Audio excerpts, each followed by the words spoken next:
My girlfriend used my money to pay for trips with another man. When I met Claire, I thought I'd stumbled into something rare, something that made sense in a world where most things didn't. She was the kind of woman who drew people in without even trying.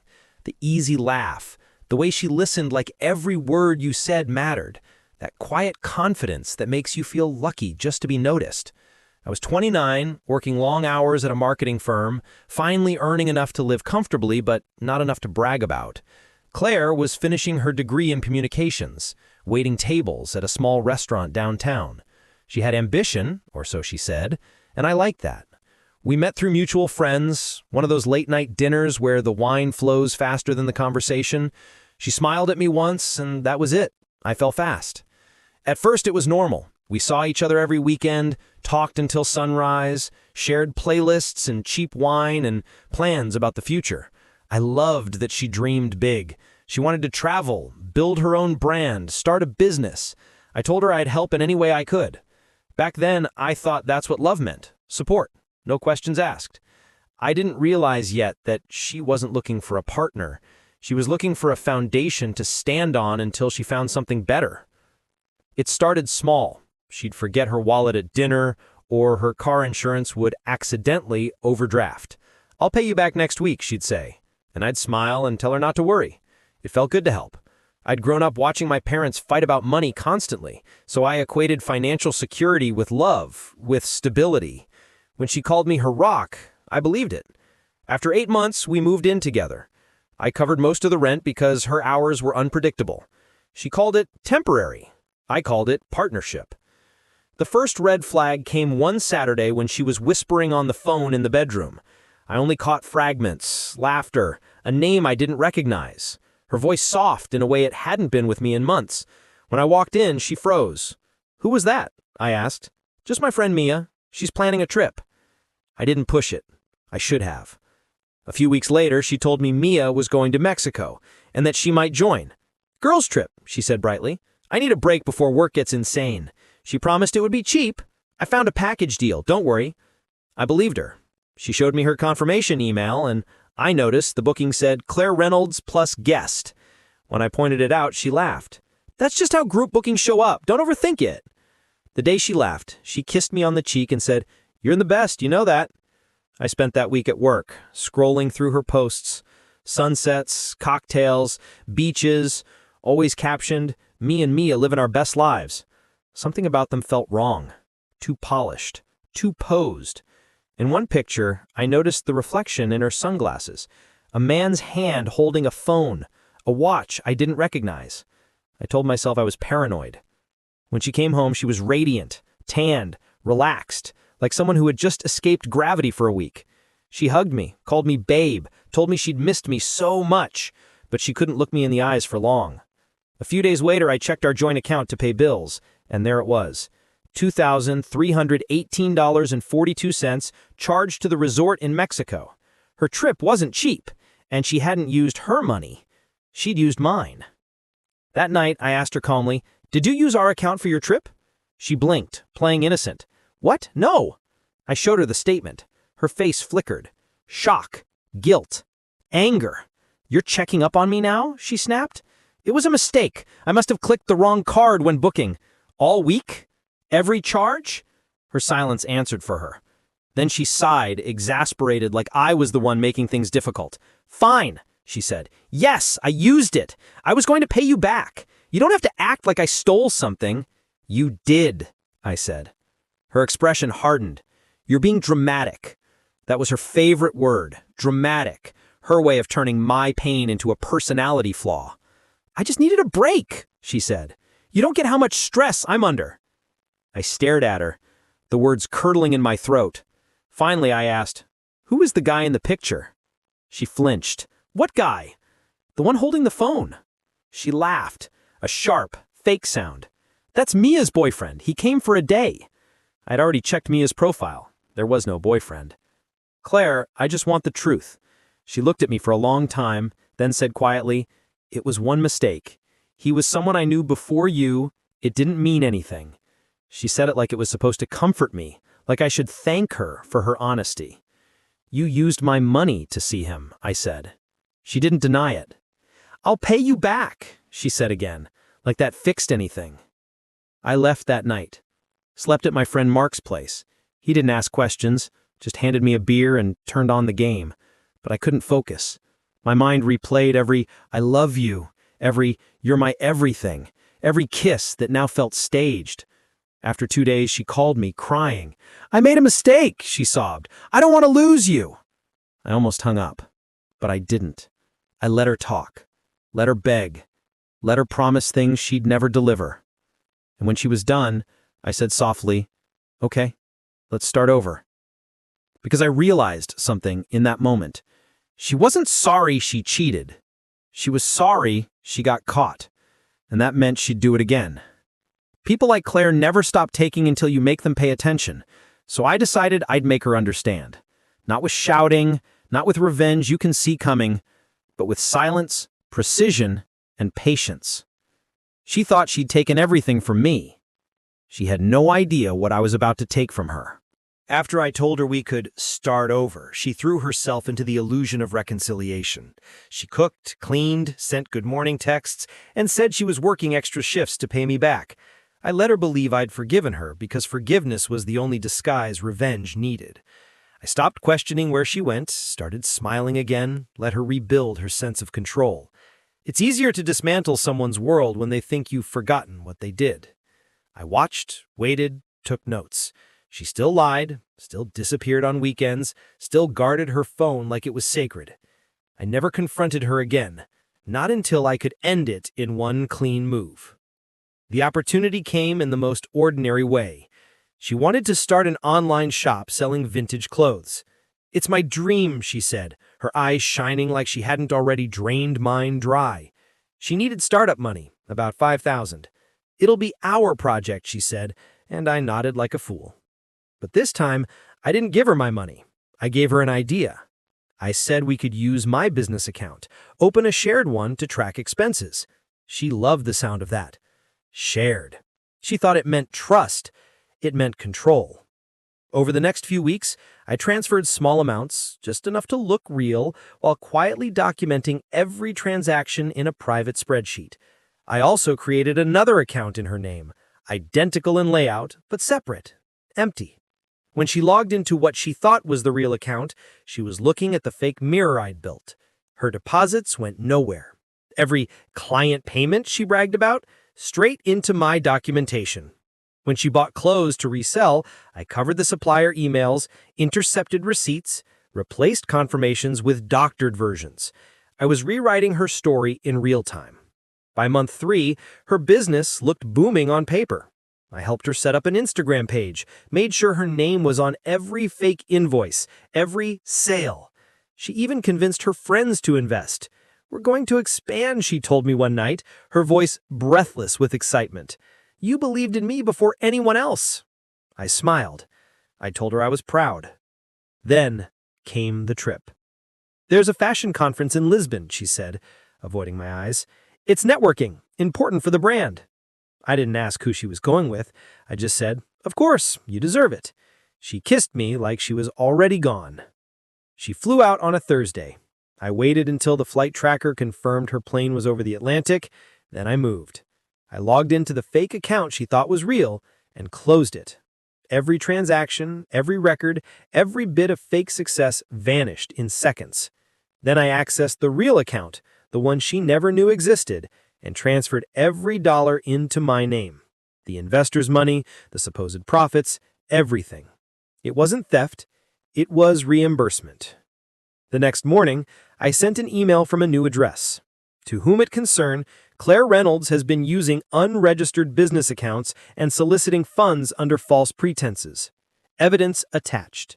I CC'd her investors, her boss, and the Department of Consumer Protection. Attached were screenshots, receipts, and a full paper trail with her name at the center. Then I packed my things and left. She called from Portugal 3 days later, hysterical.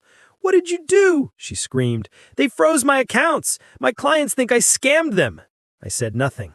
She sobbed harder. "You ruined me." "No," I said quietly. "You did that yourself." She begged, cursed, threatened, then her tone shifted, cold and brittle. "You think you won? You'll regret this." I hung up. A week later, she was back in town, unemployed, blacklisted, her name circulating in local business forums as a scammer. Jordan called me, half amused, half pitying. She said, "I guess karma really does show up sometimes." I wanted to feel satisfied, but what I felt was something heavier, stranger, relief, like taking off a mask I didn't realize I'd been wearing. I moved out of the city after that. New job, new number, new life. Every once in a while, I'd see her name online, attached to some desperate attempt at reinvention. Different usernames, different ventures, always the same pattern. Always taking until someone noticed. People like Claire don't change. They just find new mirrors to admire themselves in. But me? I learned that revenge isn't about hurting someone. It's about reclaiming the part of yourself they thought they owned. And that's something no one can steal twice.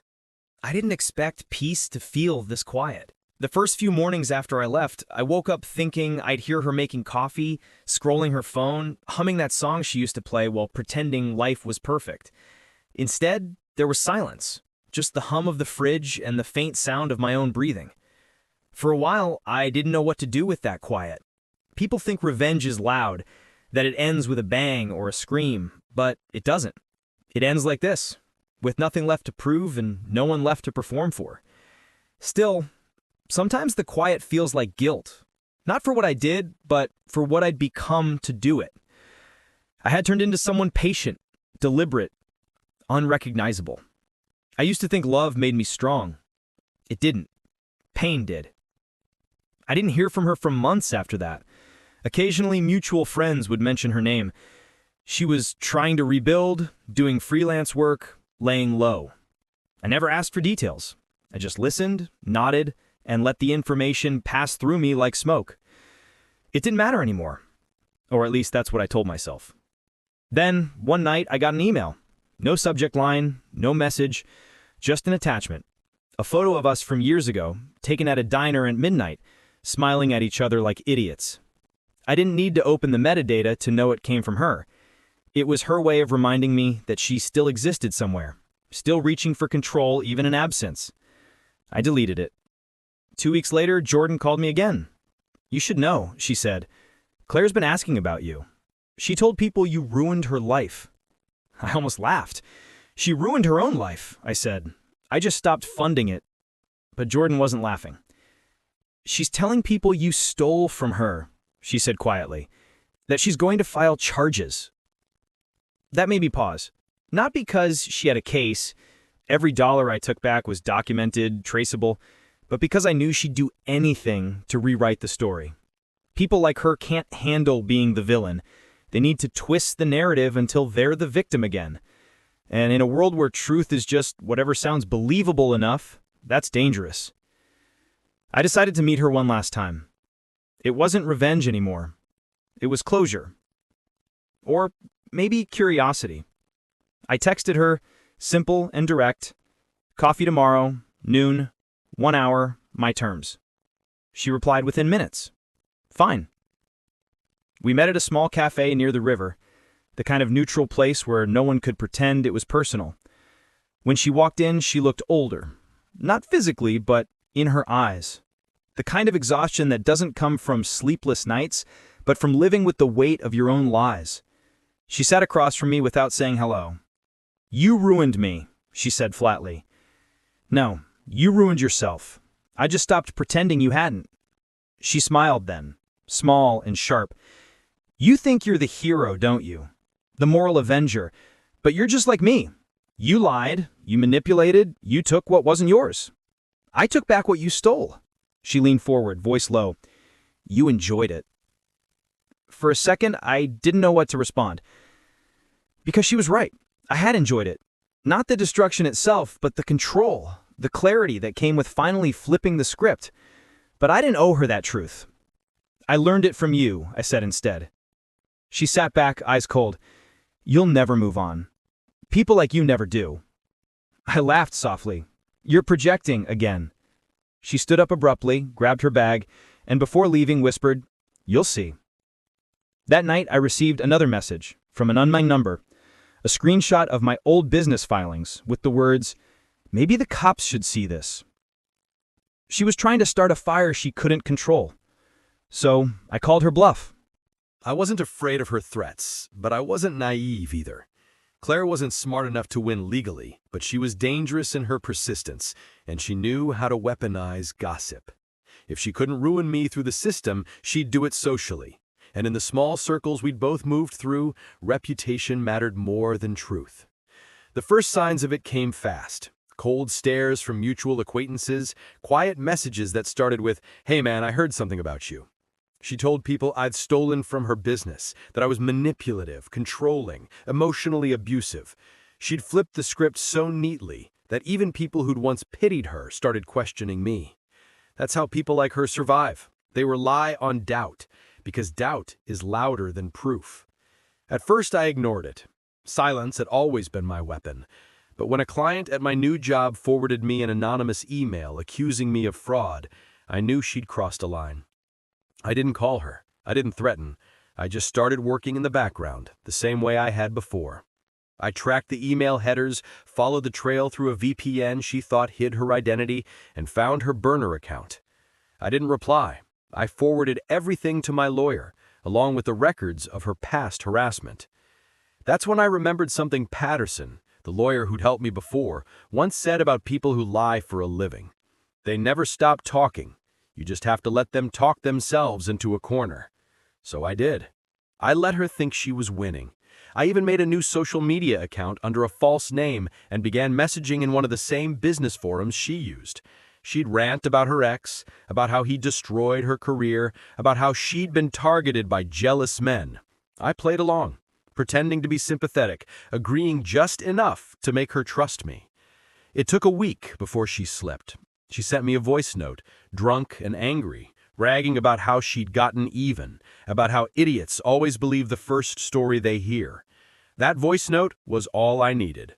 2 minutes of audio, perfectly clear, her own words confirming everything. I didn't release it online.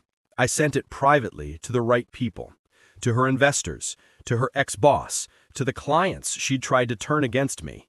No explanation, no captions, just the file. Within hours, her story collapsed. People stopped replying to her posts, her new accounts disappeared, her friends quietly unfollowed her. When you take away attention from someone who feeds on it, it's like cutting off air. A week later, she emailed me one last time. The subject line said, "You win." The message itself was just 2 sentences. "You took everything from me. I hope it was worth it." I didn't reply. There was nothing left to say. But it was worth it. Not because I wanted her destroyed, but because I finally understood something I've been blinded by love to see. Revenge isn't always about balance. Sometimes it's just about clarity, about removing the fog that someone else wrapped around you. Once you see them for what they are, you can finally stop trying to fix them. After that, I deleted every trace of her. Photos, messages, her number, everything. I even changed my email, got a new phone, moved to a different neighborhood. For a while, I felt untethered, like I'd erased a part of myself along with her. But slowly the emptiness turned into space. I started sleeping again. I stopped checking my phone for apologies that would never come. 6 months passed before I heard her name again. A friend sent me a link to a crowdfunding page. Claire was asking for donations to rebuild her life after financial abuse. The story was the same as always. She painted herself the victim, me the villain, the details vague enough to sound believable to strangers. But this time, I didn't react. I didn't share it, didn't fight it. I just watched. The donations were small, inconsistent. Her magic was fading. Because that's the thing about liars. They always need new audiences. Once the old ones learned the act, the applause stops.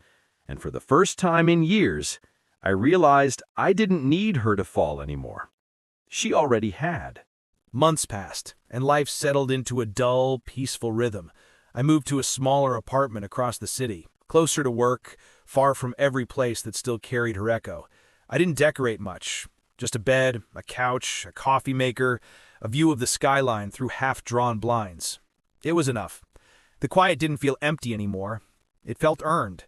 I started running in the mornings again, listening to old playlists that once reminded me of her until they didn't.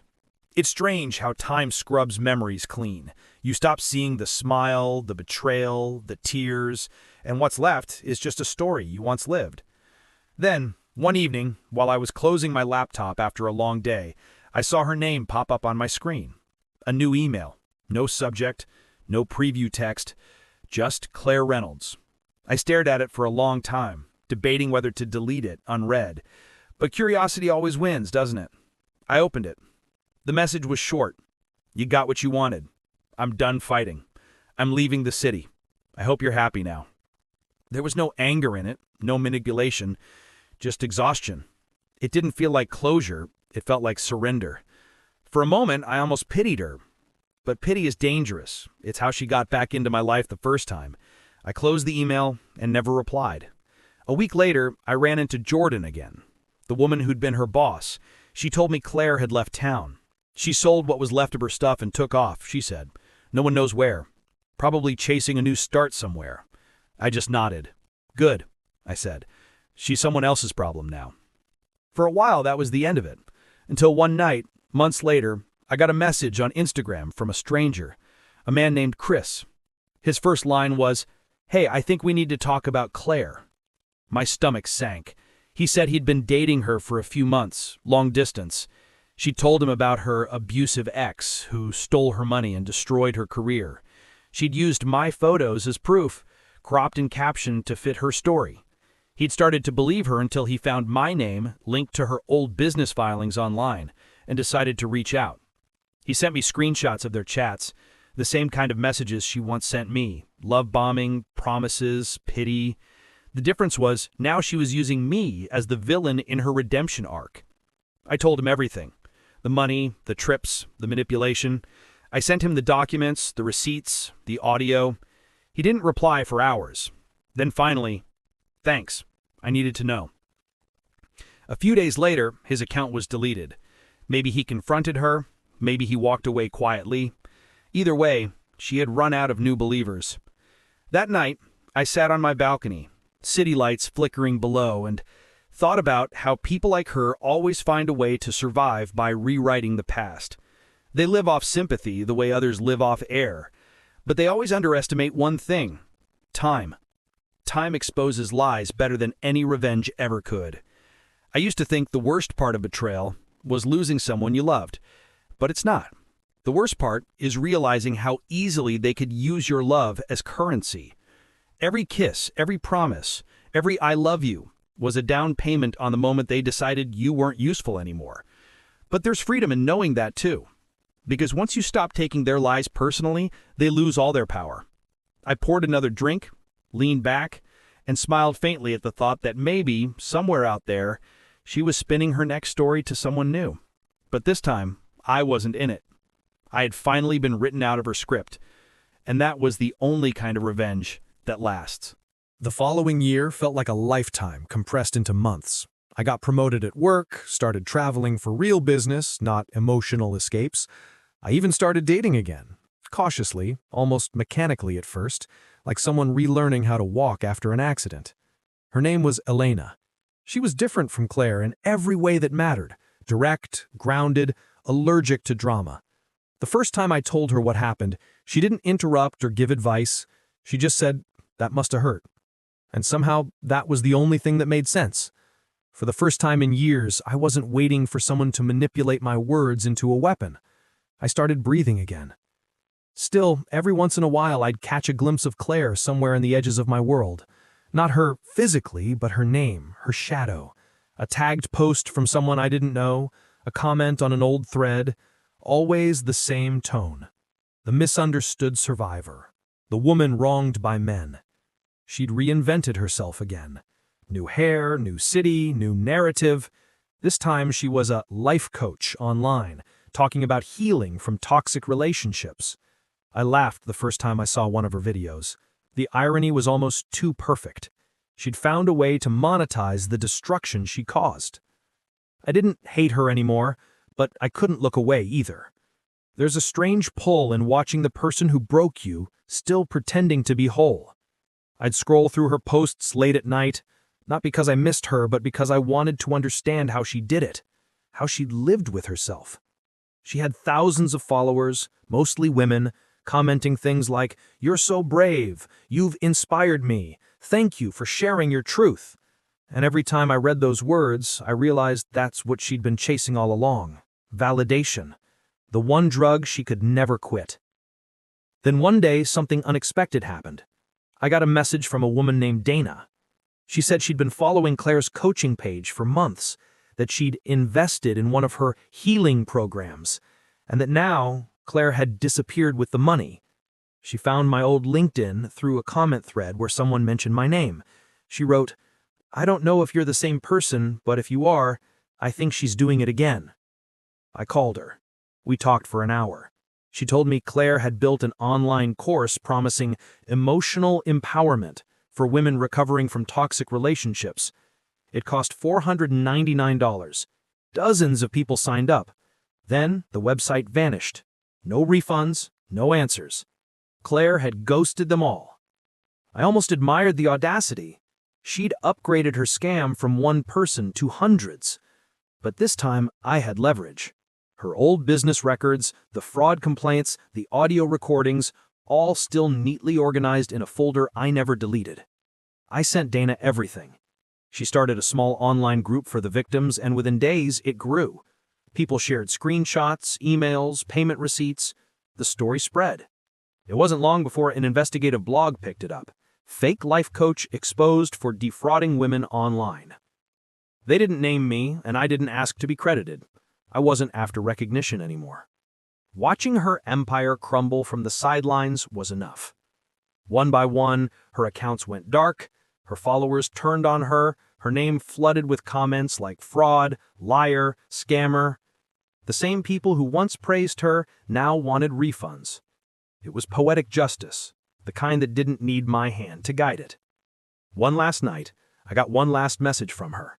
No greeting, no accusation, just, "You did this."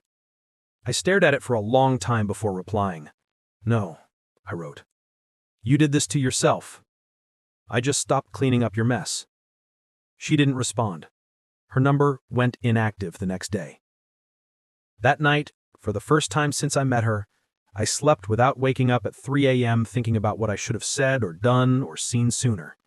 Because there was nothing left to fix, nothing left to prove. I'd finally won, not because she fell, but because I didn't follow her down. After the article about Claire's scam went viral, my inbox started filling with messages from people who had been through the same thing. Not with her, but with their own versions of her. Men and women both, writing paragraphs that all sounded the same. She drained me dry before I realized it. He made me feel like I was crazy for noticing. I still don't know who I was when it ended. It was strange, reading their pain and recognizing pieces of my own reflection in every sentence. I started replying to a few of them, offering simple words. "You're not stupid. It's not your fault. You get better slowly." And the more I wrote, the more I realized how universal betrayal really is. Every liar thinks their story is unique, but they all use the same script: love, dependency, guilt, control. I had lived inside that script long enough to know every line by heart. Work got busier, which helped. The company sent me to London for a few months, and I took it as a sign to start over completely. New city, new air, no ghosts. I deleted the old folder with her files, emptied the trash bin, even closed the account I'd used for revenge. I didn't need it anymore. The fight was finished, and keeping trophies of pain only meant carrying it longer. One rainy evening in London, I was walking back from work when I saw someone who made me stop cold. For a second, I thought it was her. The same hair, same coat, same quick, confident walk. My chest tightened before my brain caught up. It wasn't Claire, just a stranger. But that moment hit me harder than I expected. It reminded me that healing isn't a clean break. It's a slow erasure, a fading outline that sometimes flashes back when you least expect it. I stood there in the drizzle, laughing quietly at myself. The ghost wasn't her. The ghost was memory. When I got home, I opened my journal, something I hadn't touched in years, and started writing not about her, but about me. about the version of myself that existed before her, the person who believed love meant sacrifice, who mistook dependency for devotion, who thought kindness would always be enough. I wrote for hours. By the time I stopped, my hands ached and my chest felt lighter. I didn't realize it then, but that night marked the real end of it. Months passed quietly after that. Elena and I grew closer, steady in ways I didn't think possible. She knew about everything, the cheating, the money, the revenge, and she never flinched. "You learned," she'd say when I got lost in guilt. "That's what matters." She didn't demand trust, she earned it. It's strange how, when you meet someone genuine after so much deceit, you almost don't know what to do with peace. For a while, I waited for the chaos to return, but it never did. Then one morning, scrolling through the news half awake, I saw her name again, Claire Reynolds, in a small headline at the bottom of a business section. "Local woman arrested in online fraud scheme." I clicked it before I could stop myself. There she was, older, worn down, no filters, no soft lighting, just the plain reality of who she'd become. The article said she'd been caught running another coaching scam under a fake name, defrauding dozens of people across several states. She'd been extradited, facing charges for identity theft and wire fraud. The photo attached was a mugshot. I stared at it for a long time, not with anger, not even satisfaction, just disbelief at how far she'd fallen. I closed the tab quietly. I didn't send it to anyone.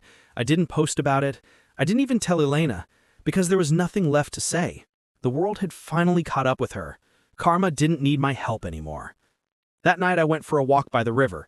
The lights rippled across the water, and I realized that for the first time in years, I wasn't thinking about her story. I was thinking about mine. How it had started with love and ended with clarity. How pain, when it's understood, doesn't rot, it refines. People always talk about closure like it's something someone else gives you. It's not. Closure is when the story stops hurting, even if it never stops existing. And as I watched the water move, I knew mine finally had. Time blurred after that. Weeks folded into months, months into quiet, unremarkable years that I wouldn't trade for anything. I built a small but solid life. Not spectacular, not story-worthy, just steady. And steady was something I'd never known before. Elena and I moved in together after 2 years. We didn't rush, didn't romanticize, didn't pretend that love could erase the past. She understood that I still carried old bruises that sometimes flared up when trust came too easily. She never tried to fix me.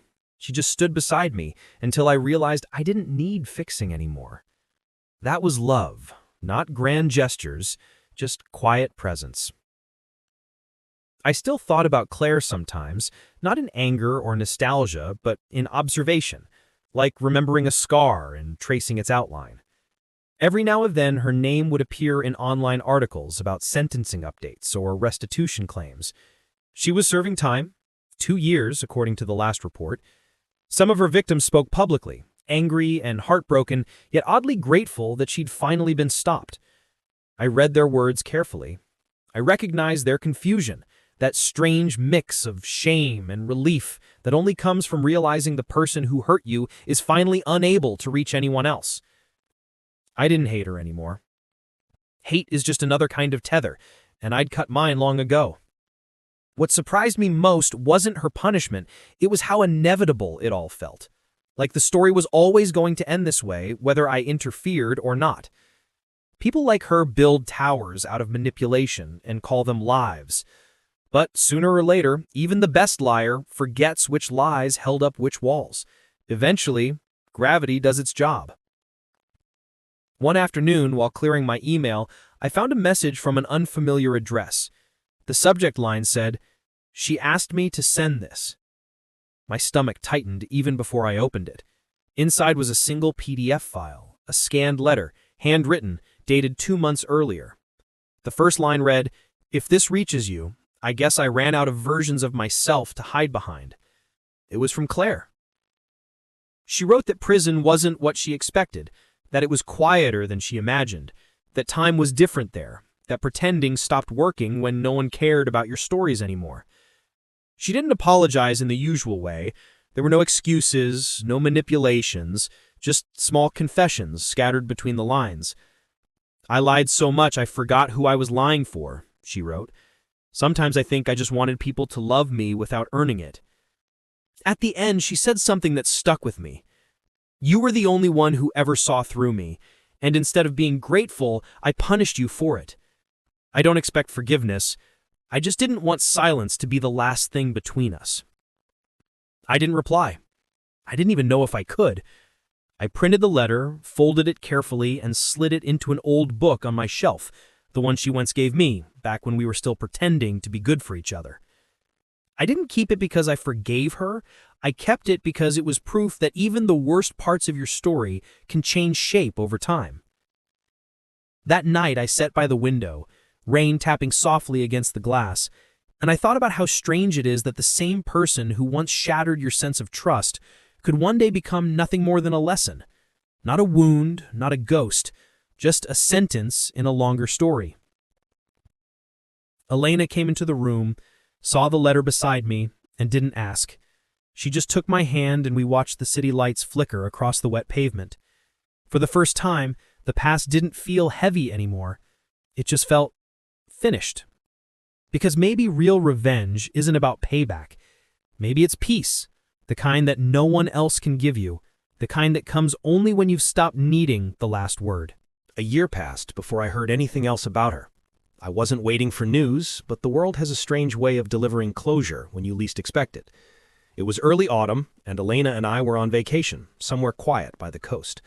One morning, while she was still asleep, I scrolled through the news on my phone and saw a small headline buried deep on a local site for my old city. Former online coach found dead in apparent overdose. The name below it was Claire Reynolds. There was no photo, just a short paragraph about her release, her attempts to rebuild, and her death in a cheap motel on the outskirts of town. No family mentioned, no funeral arrangements, no one quoted, just facts, stripped of story, the one thing she'd never been able to live without. I stared at the screen for a long time. I expected some rush of emotion, anger, pity, guilt, maybe even relief, but there was nothing, just silence. The same silence she'd left behind in me years ago, now finally echoing back to where it started. I put the phone down and looked out at the sea, the water stretching endlessly under a pale sky. She was gone. That chapter, that chaos, that shadow of my old self, all gone. Elena woke up later, came to sit beside me on the balcony. "You okay?" she asked softly, sensing something in my expression. I hesitated for a moment before answering. "Yeah," I said, just thinking about how far things travel before they finally stop. She didn't ask who or what I meant. She just nodded, resting her head on my shoulder, and that simple gesture told me I didn't need to explain. The next day, I took a long walk alone along the shoreline. The air smelled of salt and distance. I thought about the person I'd been when I met her. Eager, open, maybe a little naive. I thought about the man who plotted revenge, who spent nights obsessed with control and justice. And then I thought about now, the version of me that no longer needed either. It hit me that survival isn't about escaping pain. It's about outgrowing the need to understand it. I don't know if she ever meant to be cruel, or if she just couldn't be anything else. Maybe she was chasing love the only way she knew, by taking, by pretending, by twisting everything around her until it resembled affection. Maybe if someone had stopped her earlier, taught her how to live without lying, she wouldn't have ended up where she did.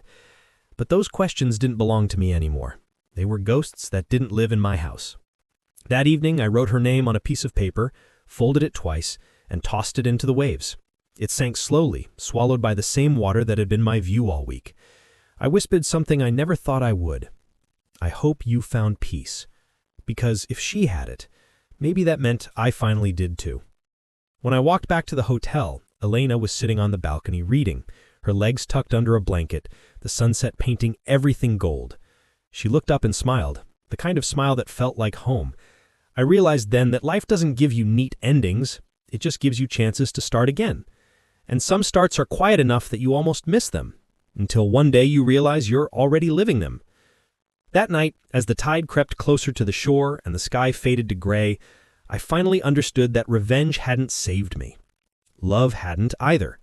What saved me was time, the slow, steady kind that demands nothing but patience. And somewhere between the waves and the silence, I forgave her, not because she deserved it, but because I deserved the weight to finally be gone.